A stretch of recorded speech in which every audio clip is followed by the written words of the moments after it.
abitwa abakozi b'Imana barasawe basigaye ku munwa bahetse ingobyi umwana yaragiye kera. Bano bagore bitwa ngo n'abakozi b'Imana iyi liberite bahabwa umugore agiye mu ivugabutumwa hayaraya byari ikintu kimbabaza mu babyeyi bo mu Rwanda b'umuco wacu kuba warabyaranye n'umugabo mwararyamanye subiza amaso inyuma igihe wamwiyamburiraga ubusa none ugiye kuri kamera isi yose iri burebe utangire gutaka kuvuga umugabo wawe arakoze azede nawe uramuzi umuntu wabyamanye n'umugabo arakuzi mwabanje murateretana kwitashera mwakwita uwundi nawe mwita uwundi mukanya kuri YouTube isi yose ati umugabo yanciye inyuma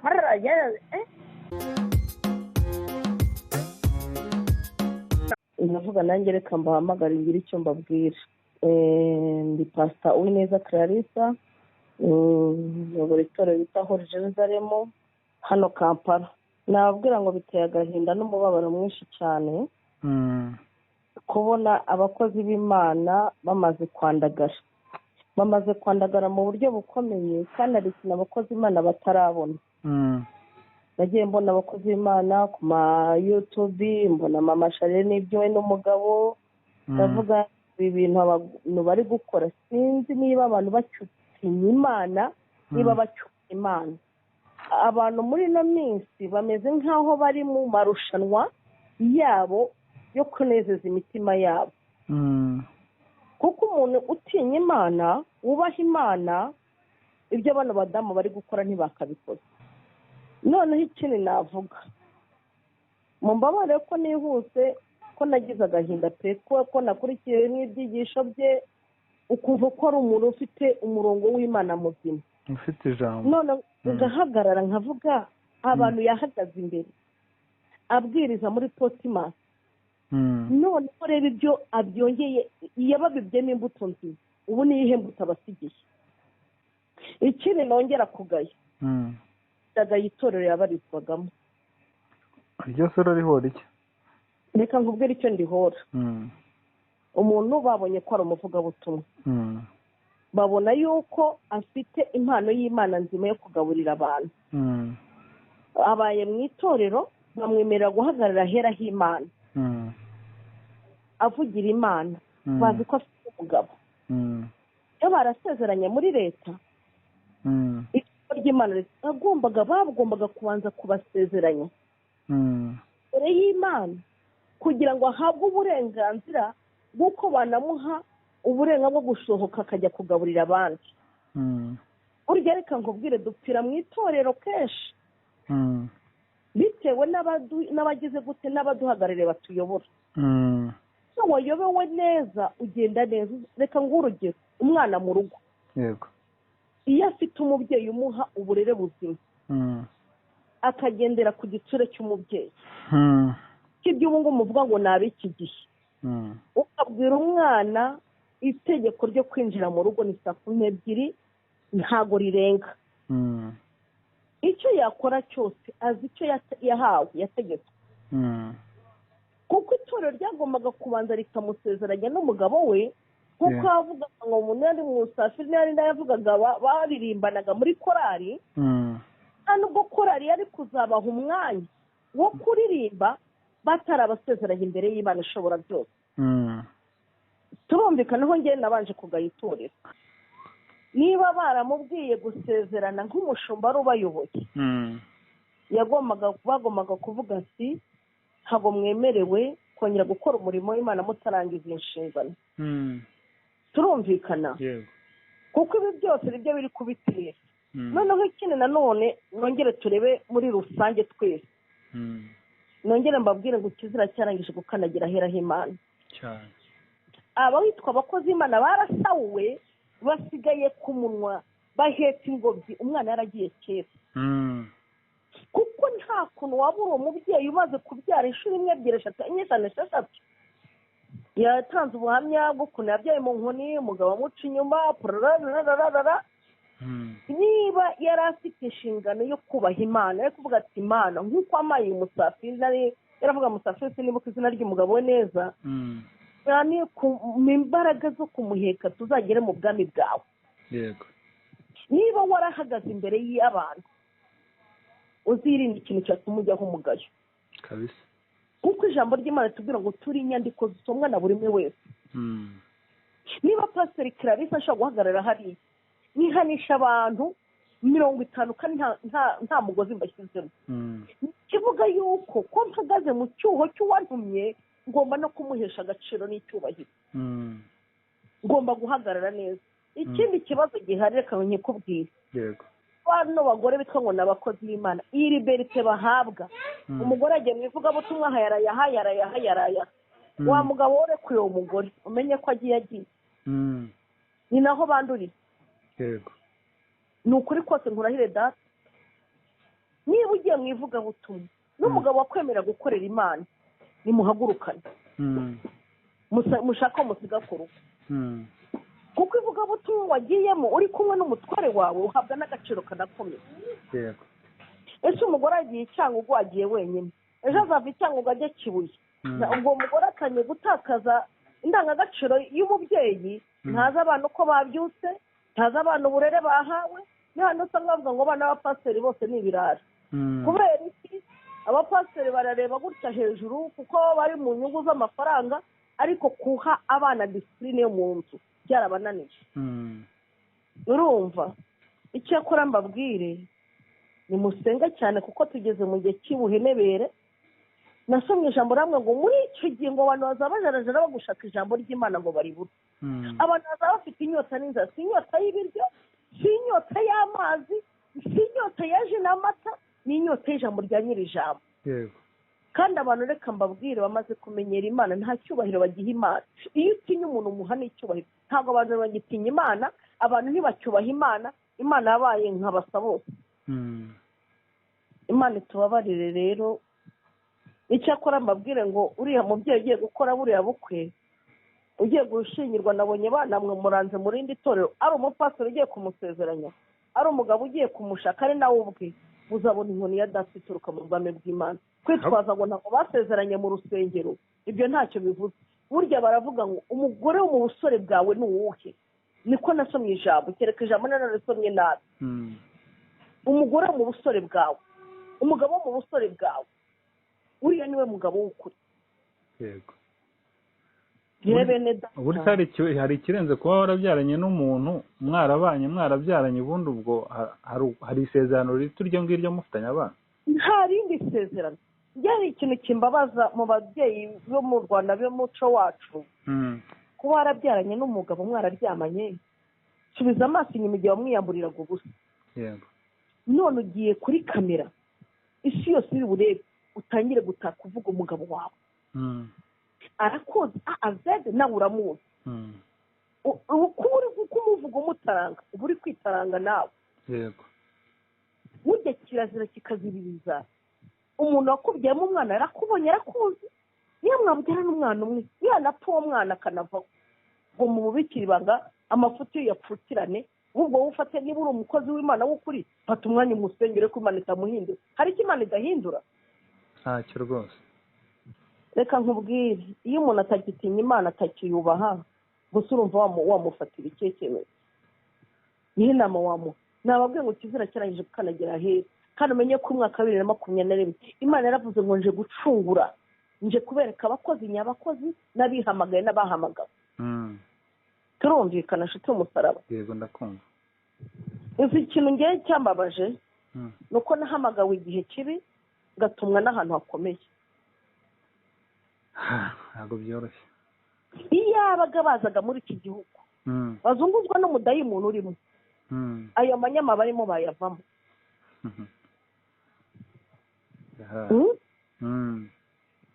mwene data, ni ugufata igihe cyo gusenyera abakozi b'Imana, kuko igihe tugezemo kirakakaye. byo birakomeye nyine. abakozi b'Imana ntabwo bari kwerera imbuto abantu, nibyo nahoze mbwira umuntu. oya, birababaje. none se niba uriya afite biriya, ngize ikibazo n'umutware wanjye, uri umukozi w'Imana, ndaza kukurira ngo unyubakire urugo, urabona unyubake wowe, uraba utubatse ibyawe ukajya kubaka iby'abandi. biragoye. itorero riherera mu nzu. nubona ko ndi pasiteri, ndi umudamu, yego, nabashije kwerera imbuto umutware wanjye, abandi ndababwiriza. ntereye imbuto abana nabyaye abarinda bacyaha gusa. kuko umuntu atanga icyo afite. Urakoze. navuga ngo ndabahamagara mbabwire ngo tugushije ishyano. hari umuntu mwamuhamagaye hano arambwira ati pasi, ndavuga karame abanyarwanda ko mutayibaba, ndavuga yewe nta baba twataye, twese ntabwo turi kimwe.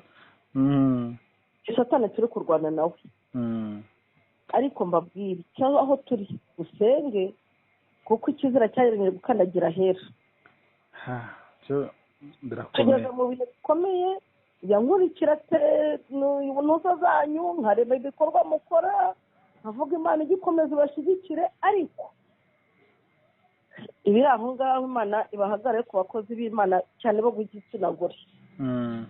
ariko noneho mbabaza, iyo Mana izi ikavuga ngo uyu mugabo si uwawe umubyaranye gatanu, iyo Mana wari wayibonaho umwe na data ntabwo se Evode ngaho mbwira, iyo Mana itandukanye umugore n'umugabo wari wayibonaho? Iyo ntibaho rwose, iyo ntabwo ari Imana. Iyo ntabwo ari Imana, ntibaho. wenda kaba kanyinshi birababaje. nari hamwe ndi gusoma Bibiliya ndangije nkurikiranye kuri YouTube ndareba, avuga Mana reka mpamagarana mbabwire ngo nanone abapasiteri barabuhemutse, bagombaga kubanza kumushingiranya n'umugabo we ku itegeko ry'umurimo w'Imana w'ukuri. kuko ntabwo umuntu agomba kujya ahera h'Imana hariya umuntu ntasezeranye. niyo ibi bya bindi basiga basoma ijambo ry'Imana 52 ngo babaye abapasiteri. usanga aribyo mvuga hano muri Uganda. usanga umuntu ni umusore ahora udutaha mu Rwanda, sindi bavuga amazina, nagiye mbona bava aho ngaho uretse ubu ngubu korona yabafungiranye, ukabona ibintu bakora hano ukumva agenda karakwisha. bakaza bagashayisha mu nzoga no mu mabuno y'abagore aha ngaha za Rubaga, barangiza wababa. cyakora Imana itwara itorero ryayo. ni ukuri byitabaje. ni ukuri dutabare, niba umugeni ari kwezwa na gitwe yezwa bucece, Imana icyura itorero bisiga. none se tuvuge ngo barirwa kuri YouTube ngo bari muri deba, ukareba izo deba barimo ugashaka ni igiki kijya imbere.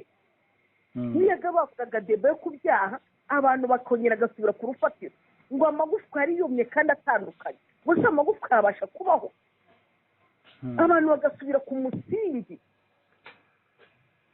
mukababwira ati nimwibuke igihe mwakizwagaho Imana bavaye.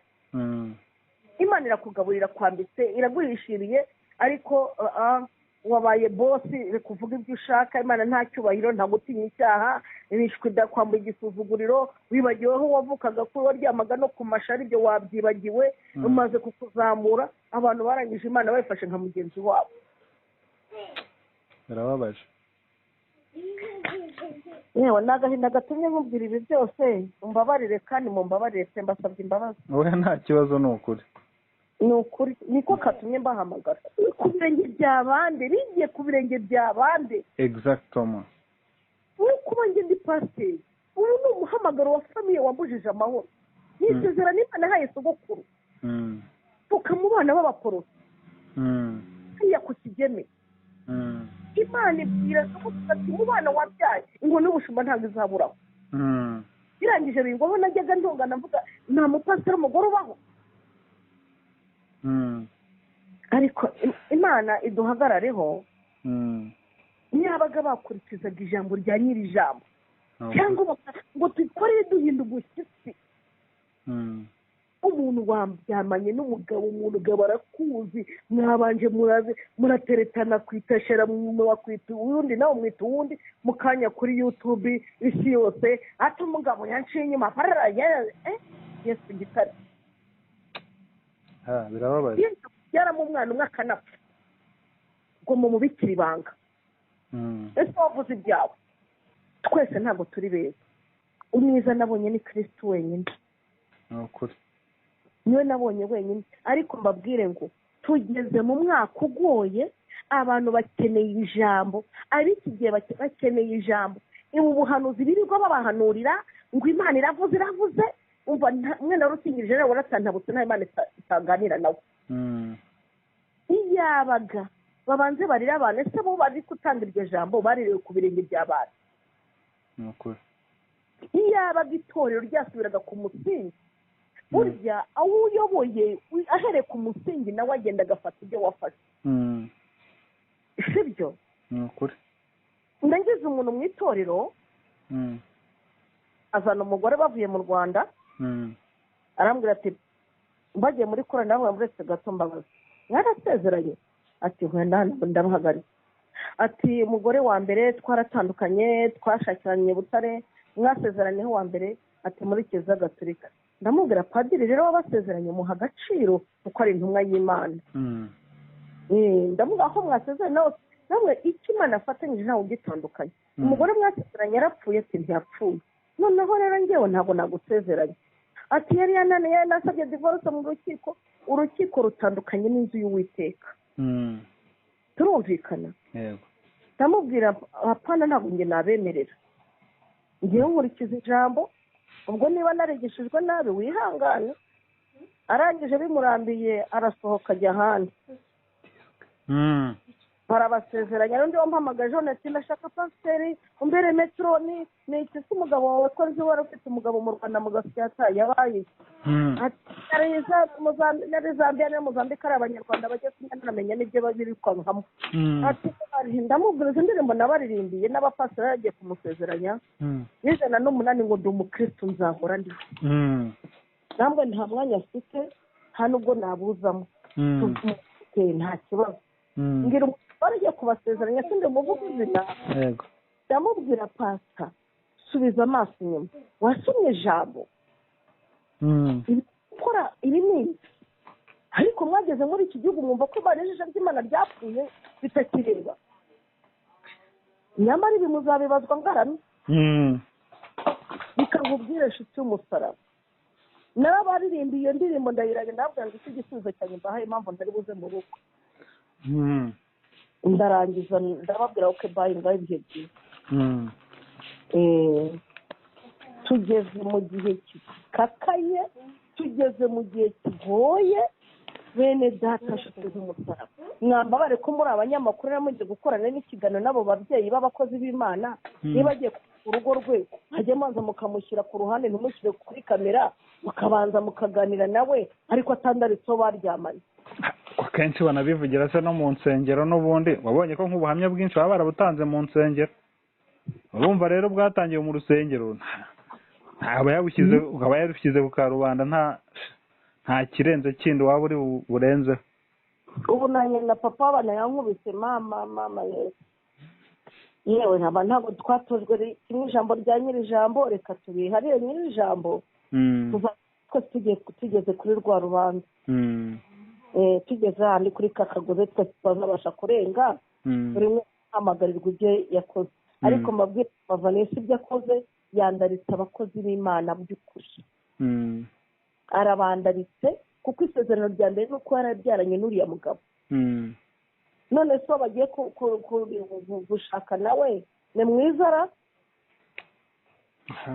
ariko buriya araryama agasinzira akibuka umwana w'amezi 7 yavuze. Ubu se araryama akamupfumbata akibuka ko ari undi yabanje gupfumbata yaryamye mu gituza cye. Sheza urakoze inshuti y'umusaraba, Yesu abantera umugisha mwinshi cyane. Nukuri urakoze cyane nawe ko dusenge cyane. Ejo natwe Satani ntawe atari kugera amajana ndabona yakamejeje. Ariko nabwiye Imana nubona ngiye guhembuka narahagaze imbere y'itorero ryawe, nyabone kuzanjure uzameserike byihuse aho kugira ngo nzasebeshe izina ryawe. Ngaho Yesu abagirire neza mwakoze.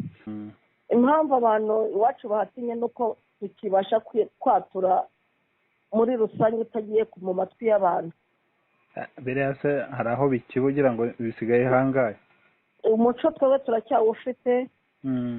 Atuvuga uko bashaka ibyo ntacyo bindeba, gukora uwantumye n'ubundi yanzanye ku nkoni ibindi ntacyo bindebaho.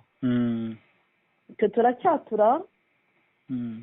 Uretse ubu badukuyeho overnight twari dukora overnight kuwa gatanu nijoro, ariko ubu turi kuwa gatatu ku manywa no ku cyumweru.